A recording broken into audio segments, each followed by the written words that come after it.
नमस्ते, आदाब, सत श्री अकाल एंड पपी टू ऑल। नहीं, आप गलत नहीं समझे। दरअसल ये पिल्ला मुझे बाहर गेट पे लवर इसमें, और पता चला कि इसके माँ बाप, चचा चाची, ताऊ, फूफा फूफी सब शहर छोड़ के भाग गए। वजह बीएमसी वालों के इरादे उन्हें नेक नजर नहीं आ रहे थे। एनिमल लवर्स ने भी बीएमसी के फैसले के खिलाफ मुहिम छेड़ दी है। उनका मानना है कि रेबीज से मर जाओ या इसके इलाज पे 3000 खर्च करो, कोई गम नहीं, पर इन कुत्तों पे तो दया करो यार।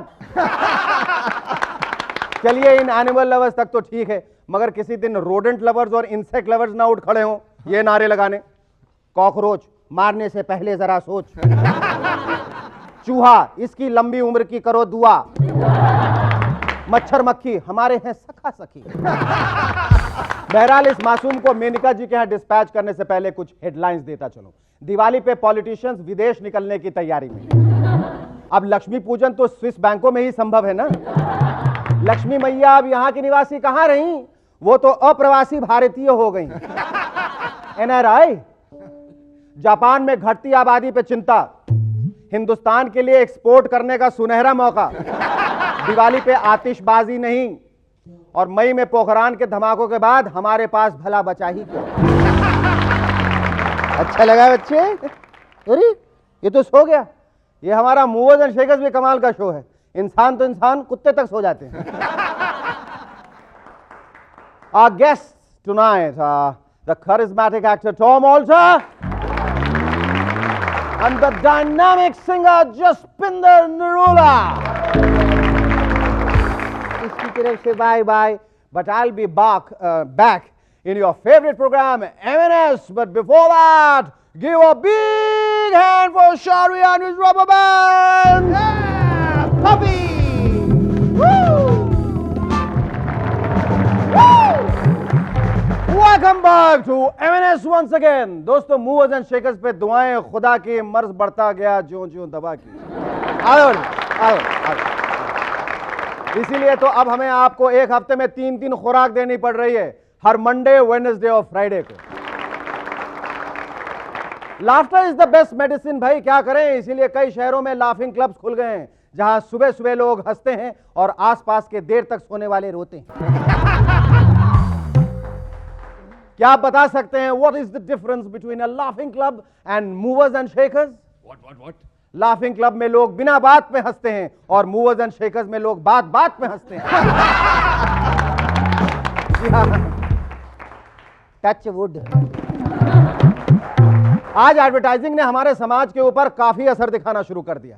तभी तो एक खंबे पे चढ़ा इलेक्ट्रिशियन नीचे खड़े अपने असिस्टेंट से बजाय पेचकस यानी स्क्रू ड्राइवर के वीजा कार्ड मांगता है।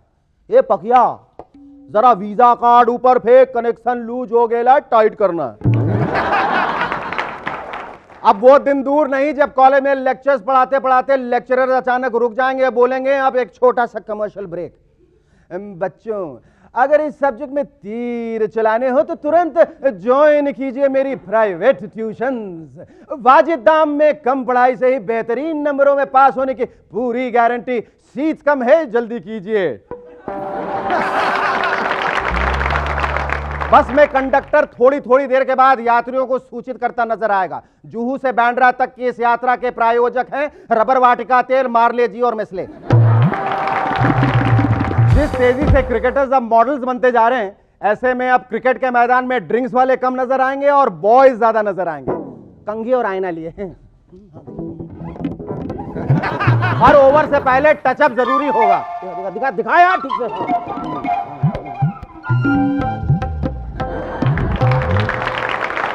आखिर प्लेयर्स के साथ साथ उनसे जुड़े प्रोडक्ट्स की प्रेस्टीज का भी तो सवाल होगा।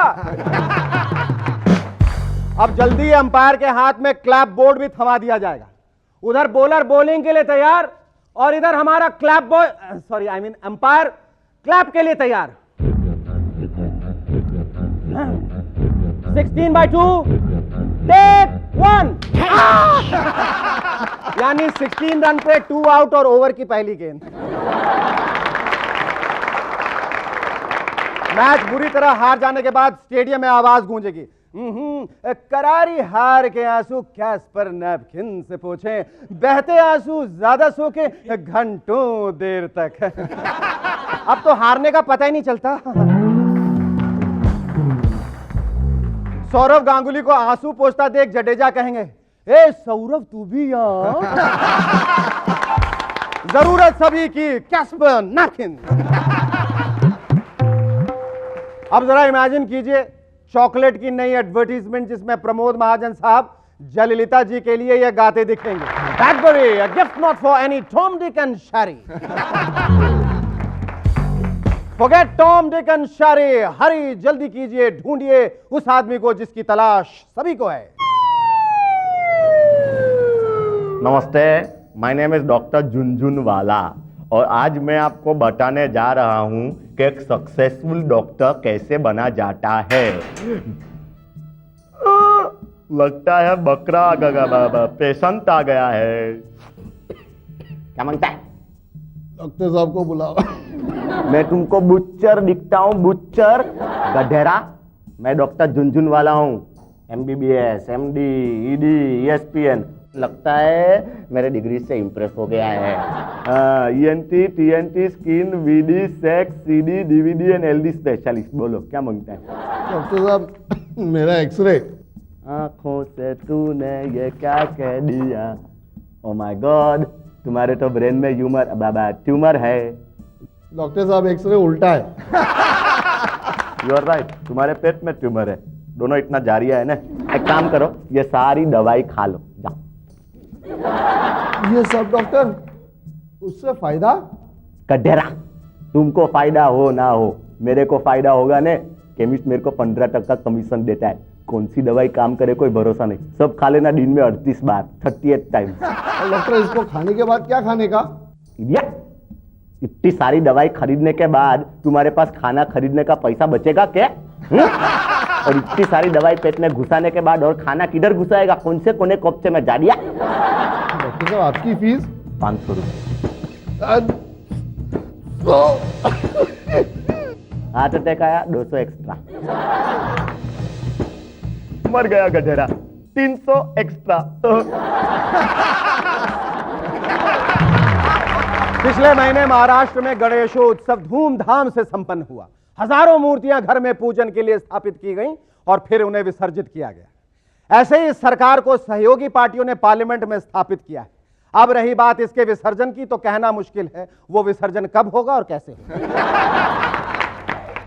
बहरहाल आए दिन धमकियां मिलना जारी हैं। कावेरी मसला सुलझाओ वरना विसर्जन, बढ़ती महंगाई पे रोक लगाओ वरना विसर्जन, उत्तम सिंह नगर नु यूपी विची रहन दो नहीं पे विसर्जन। Welcome back to movers and shakers once again. बहुत समय से यह बहस चल रही है कि इस लोकतंत्र में अपने प्रधानमंत्री की तबीयत के बारे में लोगों को जानकारी का पूरा हक है या नहीं। अगर है तो जल्दी ही आप समाचार, बाजार भाव और मौसम की जानकारी के बाद सुनेंगे पीएम्स हेल्थ दिस वीक, प्रधानमंत्री जी का साप्ताहिक मेडिकल नामा। पीएम साहब का पिछले कई दिनों का सिरदर्द जयललिता जी के एक बार फिर आश्वासन के बाद गायब। इससे ब्लड प्रेशर नॉर्मल मगर हेमोग्लोबिन के स्तर में हल्की हलचल जारी। बार बार विदेश यात्रा से जेट लैग, लेकिन लैगिंग बिहाइंड कतई नहीं। हाथों के मूवमेंट से बाज न आने के कारण उनमें थोड़ा दर्द कायम, मगर कुल मिलाकर स्वास्थ्य लाइन ऑफ एक्चुअल कंट्रोल के अंदर। भगवान उन्हें लंबी उम्र दे। परिवार नियोजन वालों का पहला नारा था 2 या 3 बच्चे होते हैं घर में अच्छे। फिर आया हम 2 हमारे 2। उसके बाद ये हो गया हम हैं 1 हमारा 1। और अब परिवार नियोजन वालों का नया नारा है पहले नसबंदी फिर सेहराबंदी। Our first guest in Movers and Shakers tonight is an actor who is actually a Firangi, but who has altered himself to be just like you and I, 100% Hindustani. ऐसा कि टॉम भी क्या याद करोगे। Ladies and gentlemen, please welcome Tom Olsa. Great to see you, Tom. My pleasure, sir. My pleasure. तुम्हें देख कैसे कोई कहता है अंग्रेज चले गए और अंग्रेज छोड़ गए? एक्चुअली मैं बाहर से नहीं आया, मेरी पैदाइश हिंदुस्तान की है। मेरे दादा और दादी जी वही कहने का वही मतलब कि उस हिसाब से हम बाहर के हैं, लेकिन मेरा जन्म, मेरी पैदाइश हिंदुस्तान की है और मैं अपने आप को हिंदुस्तानी समझता हूँ। Did you go to film institute? I went to the film institute in 1972. By train गया था मैं हाँ हाँ। Second class. और पैदल आए थे? आजकल पैदल चलना पड़ रहा है। पैदल चलना पड़ा। I was there for 2 fantastic year Shekhar, अच्छा। 72 से लेकर 74 तक। अच्छा, और बहुत अच्छा क्या रहा। क्या क्या यादें हैं वहाँ की? मिथुन दा और शक्ति कपूर, उस टाइम सुनील कपूर नाम था उनका, अच्छा, ये दोनों परेशान रात को 11 बजे वहीं इंस्टीट्यूट में बैठे हुए थे। तो मैं कुछ काम या कोई पिक्चर देख के आ रहा था, तो उस वक्त उनको ये गलत फहमी थी कि मैं कोई बहुत सीरियस एक्टर हूँ और एक्टिंग के बारे में मैं बहुत कुछ जानता हूँ। ये गलत फहमी थी उनकी। तो मैं वहाँ से निकल रहा था, तो उन्होंने कहा टॉम यार, ये क्लास में कोई ये प्रॉब्लम चल रही है इस एक्टिंग के बारे में, तो ज़रा कुछ समझाओ हमको कि क्या करना चाहिए। मैंने कहा सीधी सी बात है, तुम दोनों को एक्टिंग के बारे में सोचना ही नहीं चाहिए। ऊपर वाले ने तुम दोनों को ऐसी शक्लें दी हैं, ऐसी अकलें दी हैं कि तुम दोनों सुपरस्टार बनने वाले हो और हम लोग सब पीछे रह जाएंगे। ये 1973 की बात है शेखर, जब ये दोनों स्टूडेंट्स थे इंस्टीट्यूट में, शक्ति कपूर और मिथुन चक्रवर्ती। मैंने उन दोनों के बारे में ये कहा कि हम सब में से तुम दोनों सुपरस्टार बनने वाले हो, और बिल्कुल वही हुआ। टचवुड, शक्ति कपूर, मिथुन चक्रवर्ती आज के सुपरस्टार है। किस आधार पे तुमने ये कहा था? उनकी पर्सनैलिटीज को देखकर। मैं एक हल्की सी छोटी सी कहानी सुनाता हूँ। मैं जब इंस्टीट्यूट जाने वाला था, तो डर के मारे मैंने किसी को बताया नहीं कि मैं वहाँ एडमिशन के लिए अप्लाई कर रहा हूँ। अच्छा। उस वक्त, उस जमाने में 72 में 5 रुपए का पोस्टल मनी ऑर्डर भेजना पड़ता था एडमिशन के साथ। तो जाहिर है आपको पोस्ट ऑफिस में जाना पड़ेगा वो बनवाने के लिए। तो मैं गया था वहाँ पे पोस्टमैन, में सुनो दोस्त, मैं ये कर, किसी को बताना मत कि मैं ये कर रहा हूँ, ये 5 रुपए ले लो, बनवाओ, लेकिन किसी को बताना मत। मैं वहाँ से आगे गया चाय पीने के लिए। 20 मिनट के अंदर मैं वापस आया वो लेने के लिए। 20 मिनट के अंदर कंप्लीट जो मसूरी बाजार है सबको पता चल गया था कि टॉम हॉल्टर अपने आप को हीरो समझ रहा है और ये जा रहा है फिल्म इंस्टीट्यूट। अरे उस पोस्ट वाले ने 20 मिनट के अंदर सबको बता दिया, सबको। मैंने उसको इतनी गालियां दी, मैंने कहता टॉम मैं क्या करूं। हाँ। तो एक पहली फिल्म कौन सी की थी तुमने? जो रिलीज हुई थी मेरी पहली फिल्म थी चरस। चरस। And you made a hash of things? Did you? I left my hash marks there on the ground.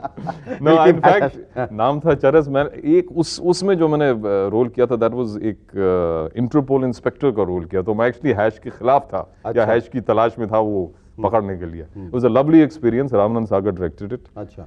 And I'm very grateful to him because he really gave me my very first break. But in that particular film, because Dharamji was the hero and Hema ji was the heroine, and उनका romance उस time अरूज पे था, it was a tremendous experience for me. For a first film to be with Dharamji and with Hema ji was fantastic. Did you watch the ongoing romance? 100%. हाँ, बताओ। Makeup room में मैं इस makeup room में, और बगल वाले makeup room में ये दोनों थे। अच्छा। और बीच में ये अपने इसमें नटराज में तो बीच में एक विंडो, इतनी सी एक विंडो थी, स्लाइडिंग विंडो। अच्छा। तो मैं यहाँ बैठा था, वो दोनों उसमें। तो रोमांस तो चल ही रहा था। रोमांस में मजबूरन जो होता है वो बस हो ही जाता है। तो मैं यहाँ बैठा तो मैं कोई किताब पढ़ रहा था, तो जो रोमांस की कुछ आवाजें होती है वो यहाँ से शुरू हुई। मसलन कुछ हेलो हाउ आर यू, वो अच्छा, उस तरह वो तो शुरुआत। अच्छा, उसके बाद मैं क्या करूं, मैंने कहा अगर मैं दरवाजा खोलूं तो उनको पता चलेगा मैं यहाँ हूँ। तो सडनली वो जो स्लाइडिंग विंडो थी, इतनी सी थी वो खुली फटाक से।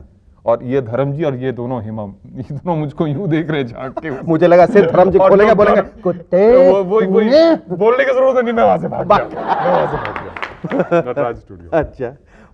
They are religious fanatics, but I believe and I've been told that you are also a sports fanatic. Shekhar, you heard absolutely correct. I am a real, मैं actually सच कहूँ तो मैं गलती से इस लाइन में आ गया हूँ। I am a sports fanatic since the day I was born. That's very sporting of you to say. Supporting spirit. So there's a very dear friend of mine, Varinder Saini, who's a cameraman. He and I were together in the Film Institute. He's also a sports fanatic. तो हमने एक बार एक programme बनाने की कोशिश की about Indian sports. And I try to एक programme बना था special area games by the government of India through the sports authority. वो लोग क्या करते थे कि देहात में जाके, villages में जाके, पहाड़ों में जाके, they used to find sporting talent which had never been touched. एक मिसाल देता हूँ, लिम्बा राम एक नाम आपने शायद सुना होगा, ये आर्चर, बिल्कुल सुना। He lived in a village in Rajasthan. वहाँ बिजली ही नहीं है। अच्छा, they used to use bow and arrows to kill animals to protect their fields. तो ये लोग क्या करते थे स्पेशल गेम्स वाले, they used to go into these areas, pick up talented people like Limba Ram, take them to Delhi, and they were given coaches from Russia, modern bow and arrow. और ये लिम्बा राम जो 1986 में राजस्थान के एक गांव में पड़ा हुआ था, 1988 ओलंपिक्स में उस आदमी ने हिस्सा लिया इंडिया के लिए, 1988 ओलंपिक्स में। Great. दोस्तों, मूवर्स एंड शेखर्स में आज हमारी दूसरी विशिष्ट मेहमान एक ऐसी खूबसूरत गायिका हैं जिन्हें आप एक बार देख लें और जिनकी आवाज एक बार आप सुन लें तो आप सिर्फ यही कहेंगे कि प्यार तो होना ही था। I wish she was my lady and I was her man. Ladies and gentlemen, please welcome Jaspinder Narula. ये जो सोर्स ऑफ एनर्जी, ये इंस्पिरेशन, ये कहाँ से, ये मतलब कुदरती है या आपने ये पहली रियाज? बात है आपने जवाब बिल्कुल। मेरा खुद दे दिया तो मैं उफ, नहीं कहूंगी। इतना अच्छा जवाब जो आपके मुंह से आ सकता है मैंने दे दिया। अच्छी अच्छी बातें आप खुद ही कर लेते हैं, अब हमसे क्या पूछेंगे। हम तो सिर्फ लाजवाब है, नहीं कुछ कहेंगे। नहीं आपके सामने नहीं, बिल्कुल आप कहेंगी भी और बहुत ढेर सारे गाने भी गाएंगी आप।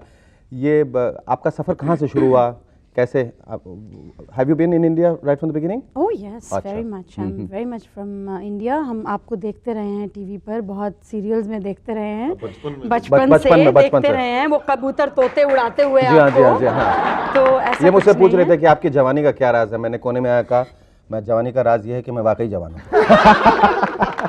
Anyway, ये तो राज की जर्नी है। और मेरे क्योंकि मेरी फैमिली में म्यूज़िक है, मेरे फादर म्यूज़िक डायरेक्टर हैं, मदर मेरी बहुत ज़बानों में गाती रही हैं फोक म्यूज़िक, तो उन्होंने मेरे अंदर उनसे आया और फिर जब उन लोगों को पता चला कि मैं गा सकती हूँ और जिस तरह का मैं गाती थी तो उन्होंने फटाक से मेरे साथ मेहनत शुरू कर दी कि नहीं ये तो वेस्ट होने वाली चीज़ नहीं है, इसको तो ये छुपने वाली चीज़ भी नहीं है और हमको वेस्ट भी नहीं करनी है। उनको इस चीज़ की समझ थी, तो मुझे पहले दिन से रियाज शुरू हो गया मेरा और करते करते दूरदर्शन पर पहले दिन ही मुझे ले जाया गया और वहाँ पर बच्चों के प्रोग्राम में गाना गवा दिया गया। बुल्ले शाह की काफ़ी मैंने गा दी और वहाँ से बस ये सिलसिला शुरू हो गया। अमेरिका, जो कनाडा, हजारों साल लंदन। करोड़ों साल तक खत्म न हो, ऐसे हमारे भगवान से दुआ। बिल्कुल, और नहीं होगा जितनी प्रतिभा आप में है। प्यार तो होना ही था, जो इनिशियल अट्रैक्शन है फिल्म की वो गाने की वजह से ज्यादा रही।